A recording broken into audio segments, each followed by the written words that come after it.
یہ طیارے دشمن کی فوجی تنصیبات، اسلحہ خانے اور اہم مقامات پر بم گرا کر دشمنوں کی قوت کو متاثر کرتے تھے۔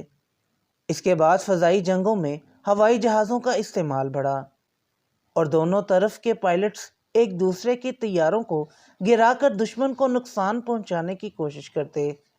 پہلی جنگ عظیم کے دوران طیاروں میں تیز رفتار انجن، جدید گنوں کی تنصیب اور مضبوط دھچکوں کو برداشت کرنے والے ڈھانچوں کی ترقی ہوئی۔ لڑاکا طیارے جیسے اسپیڈ اور B-24 اس دور کے مشہور طیارے تھے جنہوں نے اس جنگ میں اہم کردار ادا کیا۔ ان طیاروں کے ذریعے جنگی حکمت عملی میں ایک نئی جہت آئی اور یہ طیارے جنگ کے منظرنامے کو بدلنے میں کامیاب رہے۔ دوسری جنگ عظیم نے ہوائی جہازوں کی ترقی میں تیزی سے اضافہ کیا، خاص طور پر جیٹ انجن کی ایجاد اور اس کے استعمال میں۔ جنگ کے دوران جیٹ انجن والے طیارے تیز رفتار اور طاقتور ہوئے اور ان کا استعمال فضائی جنگ میں فیصلہ کن کردار ادا کرنے لگا۔ 1940 کی دہائی کے اوائل میں جیٹ انجن کا پہلا کامیاب استعمال شروع ہوا۔ میسرشمٹ 262 جیسا طیارہ جو جرمنی کی طرف سے تیار کیا گیا، دنیا کا پہلا جیٹ انجن تیار ہوا۔ دنیا کا پہلا جیٹ انجن طیارہ تھا جس کی رفتار پہلی بار آواز سے بھی زیادہ تھی۔ اس نے جنگی فضائی جنگ کے اصولوں کو بدل کر رکھ دیا کیونکہ اس کی تیز رفتار اور بہتر پرفارمنس نے دشمنوں کے لیے اسے روکنا مشکل بنا دیا۔ دوسری جنگ عظیم کے دوران بمباری طیاروں کا بھی اہم کردار رہا۔ بوئنگ B-17 اور ہینیول 111 جیسے طیارے جنگ کے دوران فضائی بمباری کے لیے استعمال ہوئے۔ ان طیاروں میں بڑے پیمانے پر بم ذخیرہ کیے جاتے تھے جنہیں دشمن کے اہم مقامات پر گرایا جاتا تھا، جس سے جنگ کی نوعیت میں شدت آئی۔ جنگ میں مختلف لڑاکا طیاروں کی کامیاب لڑائیاں ہوئیں۔ ان طیاروں کی خاصیت یہ تھی کہ وہ ایروبیٹک انداز میں پرواز کرنے کی صلاحیت رکھتے تھے جو جنگ کے دوران دشمن کے طیاروں کو شکست دینے کے لیے ضروری تھی۔ دوسری جنگ عظیم کے اختتام کے بعد ہوائی جہازوں کا استعمال کمرشل ایویشن کے لیے شروع ہوا، جس نے دنیا بھر میں لوگوں کے سفر کرنے کے طریقے کو بدل دیا۔ 1950 کی دہائی میں بوئنگ 707 جیسے جیٹ طیارے نے تجارتی ہوائی سفر کا آغاز کیا۔ ان طیاروں کی مدد سے کمرشل ایویشن نے تیز اور محفوظ سفر کی بنیاد رکھی۔ ان طیاروں کی کامیابی نے ایویشن انڈسٹری میں ایک نئی روح پھونکی اور لوگوں کے لیے فضائی سفر کو مزید سستا اور عام کر دیا۔ تجارتی ہوائی جہازوں میں پہلے سے کہیں زیادہ سہولتیں فراہم کی گئیں، جیسے ایئر کنڈیشننگ، آرام دہ سیٹیں اور جدید نیویگیشن سسٹمز، جس نے مسافروں کے لیے سفر کو آرام دہ اور محفوظ بنایا۔ 20ویں صدی کے وسط میں بوئنگ اور ایئر بس جیسے ایویشن کے اہم کھلاڑیوں نے ہوائی جہازوں کی صنعت میں ترقی کی۔ ان کمپنیوں نے دنیا بھر میں کمرشل ایویشن کو بڑھایا اور عالمی سطح پر ہوائی سفر کے امکانات کو مزید بڑھایا۔ 1958 میں بوئنگ نے 707 کا ماڈل متعارف کرایا جو دنیا کا پہلا بڑا جیٹ کمرشل طیارہ تھا۔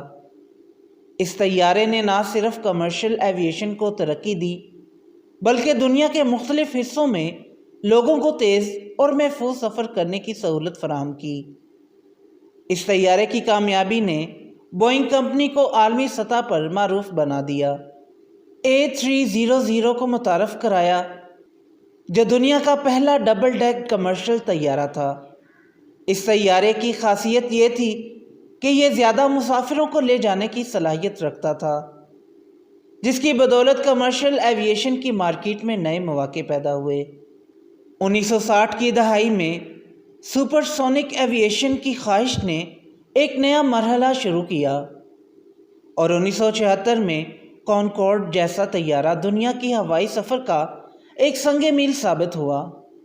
کانکورڈ طیارہ آواز سے بھی تیز رفتار تھا جو لندن اور نیو یارک کے درمیان سفر کو صرف 3 گھنٹے میں مکمل کرتا تھا۔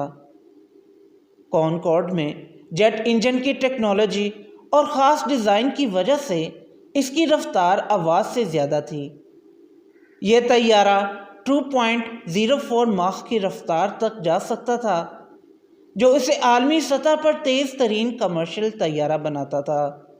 باوجود اس کے کہ کانکورڈ نے ایویشن کی دنیا میں انقلاب برپا کیا، اس کے آپشنز زیادہ عرصہ جاری نہ رہ سکے۔ ایندھن کی زیادہ کھپت، مہنگے ٹکٹ اور شور کی آلودگی نے اس طیارے کو آخر کار 2003 میں بند کر دیا۔ آج کے طیارے جیسے بوئنگ 787 ڈریم لائنر اور ایئر بس A380 ایندھن کی کارکردگی اور ماحول دوستی میں بہترین ہیں۔ جدید طیارے زیادہ تر خودکار نظام پر انحصار کرتے ہیں، جن میں GPS اور کمپیوٹر کنٹرول شامل ہیں۔ کئی کمپنیاں ماحول دوست الیکٹرک اور ہائبرڈ ہوائی جہاز بنانے پر کام کر رہی ہیں۔ ہوائی جہاز کی ٹیکنالوجی اب خلائی پروازوں تک پہنچ چکی ہے، جہاں عام انسانوں کے لیے خلا میں سفر ممکن ہو رہا ہے۔ ہوائی جہاز نے دنیا کو ایک گلوبل ولیج میں تبدیل کر دیا ہے۔ لوگ گھنٹوں میں ہزاروں کلومیٹر کا سفر کر سکتے ہیں۔ ہوائی جہاز نے سیاحت کو فروغ دیا اور عالمی تجارت کے لیے نئے راستے کھولے۔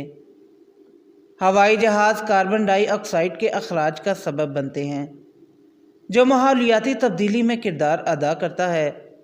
جدید دور میں سیکیورٹی اور حفاظت کے لیے سخت اقدامات کی ضرورت ہے۔ ہوائی جہاز کی تاریخ ہمیں یہ سکھاتی ہے کہ انسان کے عزم اور محنت کے ساتھ کوئی خواب ناممکن نہیں۔ رائٹ برادران کے ایک چھوٹے سے تجربے سے لے کر آج کے سپر کمپیوٹر کنٹرولڈ طیاروں تک، یہ سفر جدت اور ترقی کی ایک عظیم داستان ہے۔